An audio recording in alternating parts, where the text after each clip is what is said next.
Hi everyone, I'm Jay Barker and welcome back to my Mainly Crafting YouTube channel focusing mainly on crochet. In last week's video, or it might have been the video before, I'm not sure, I took you a little bit through my methodology when it comes to checking patterns to get them ready for publishing.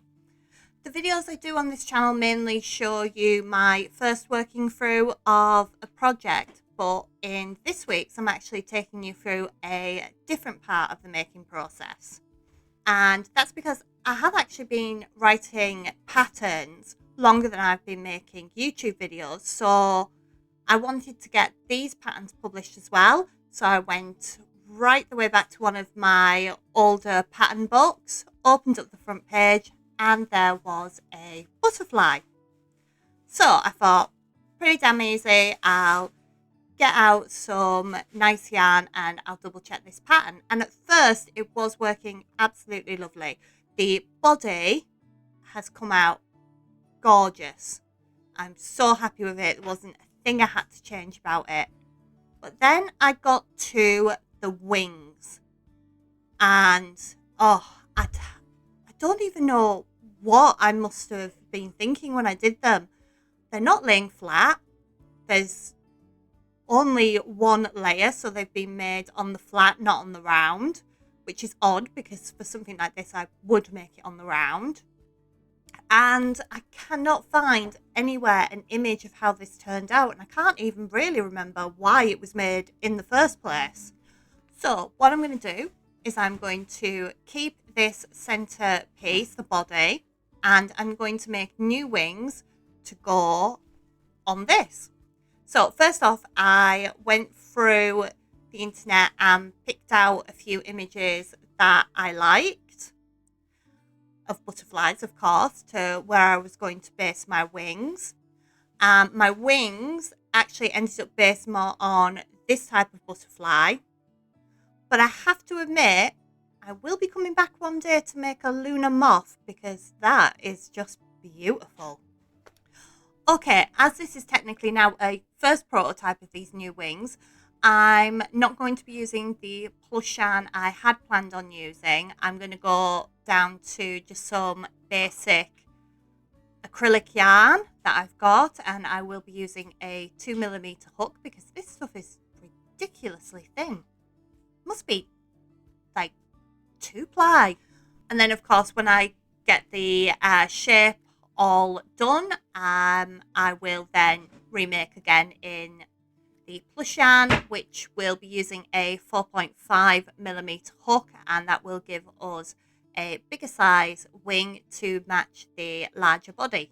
Now with these wings, I actually want to build the pattern directly into one piece. I don't want to create a separate piece for the colour work to lay on top. So what I'm going to do with this first wing, the larger of the wings, because obviously there's two pairs of wings, two larger, two smaller. So for this first larger wing with the shape of it, I'm just going to focus on the shape. I'm not going to focus on the colour changes at all. I'm going to get the shape down and then I'll make it again with colour changes in it.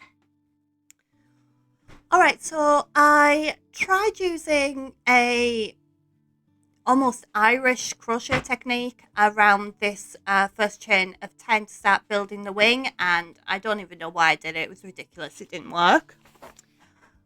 Just to say, this wing is being made on the round, but that's why I've got two layers. They won't be stuffed. They will be laying flat and sewed flat to the body, but you'll see that when I get there.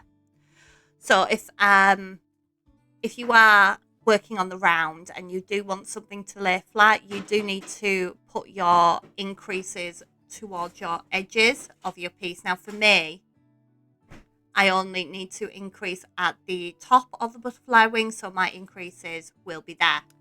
Oh, just another thing to mention, if you're like me and you're either struggle or you're actually not used to using smaller hooks, because I definitely am not, I rarely work below a 3.5 hook, then I would actually invest in a hook which is longer, because I have been finding it easier with that. So as my increases only need to be on one part of the wing, I decided to put them at the beginning and end of each round, just so it would be easier to keep track of everything. I originally did this for about 5 rounds, but the curve wasn't steep enough, so I had to resort to doing like 2 increases at the beginning and at the end, and that seemed to help. And then when I got to the desired height, it was just a case of adding non-increase rounds. Although I have to admit, I did go back and forth quite a bit with this, going right the way back to the beginning and starting again. But you know, that's just what you do sometimes. You just have to keep frogging it back and starting again.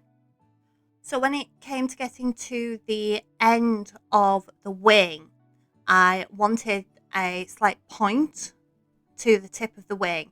So that meant that I couldn't just use decreases to decrease my row lengths.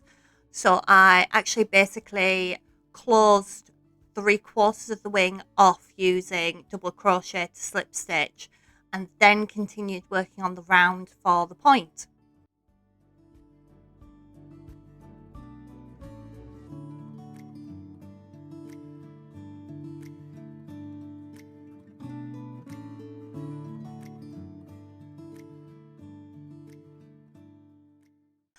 Okay, right, let's get a second colour in here and remake with a beautiful pattern. When I do colour changes, what I actually do is I colour change at the end of a stitch. So I'm using double crochet at the moment. So I would insert my hook, yarn over hook in my first colour, which is red, pull through, and then instead of finishing this double crochet in the red, I'm switching to my second colour, which is white, yarn over hook and pull through. This just makes for a cleaner colour change. And you know what, doing colour changes like this inside the wing pattern, I didn't take into account that means that I can't just do a colour change wing pattern for the both of them.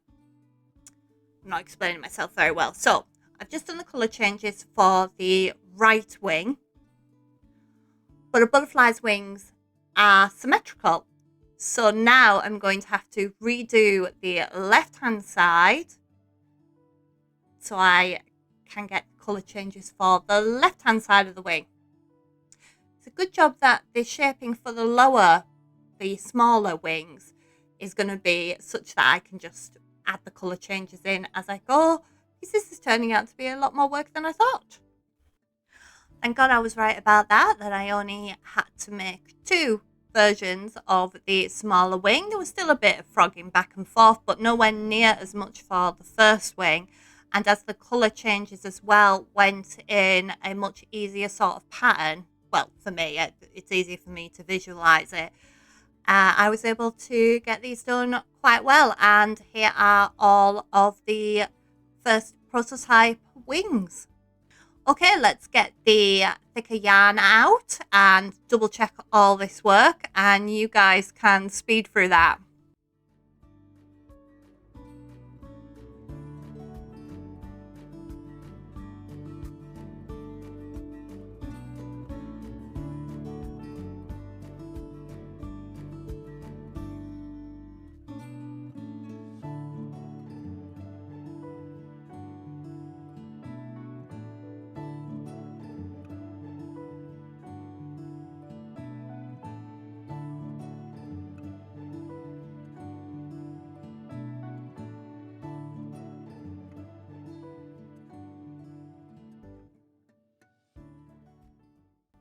And here we are. More than a bit annoyed that I ran out of this green yarn, so I had to substitute with some non-plush yarn from my scrap bag. There is no way I can get there's no way I can get my hands on this green fluffy yarn that I was using, because I got it from the centre aisle of Lidl like 2 years ago, so there's no chance of me getting that. Apart from that, I am very happy with how these have gone. I have to admit, I did think at first that I'd made some mistakes because I was frogging back. Turns out that I just can't count. So this pattern has worked, so I'm very happy with that. Okay, let's go back to the main body and get that stuffed. And do I want to give it toy eyes? I don't know. Okay, what I'll do is I'll make the antennae, put them on, and then see what I think. So the antennae pattern that I've used here is the original antennae pattern, which was with the body, so that's pretty good. Oh, and it's done. Oh, and I love it.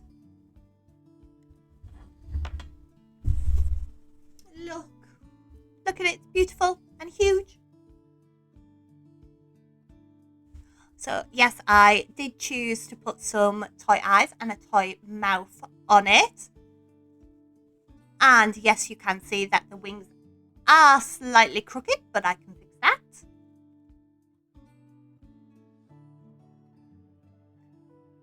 that. This is the wing that needed the supplement yarn on it. I am very happy they can't really tell when you look at it, but you can definitely tell when you feel it. So you've got this lovely plush feeling yarn, then all of a sudden you go to a coarse yarn here. But I mean, what can you do?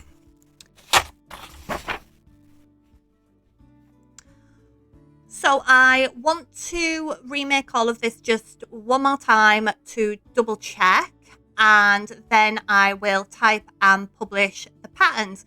I am actually going through and making sure that my patterns are published on both Ko-fi and Ravelry at the moment. So keep an eye on my shorts, because that is where I will put release dates, I guess, for when these patterns go live on both of these pages. Because yeah, some places I've got some on Ravelry and not on Ko-fi, and vice versa. And then there are just old patterns like this butterfly that just have never seen the light of day. So I will see you guys next week with what I think will be an AI to reality. Bye bye.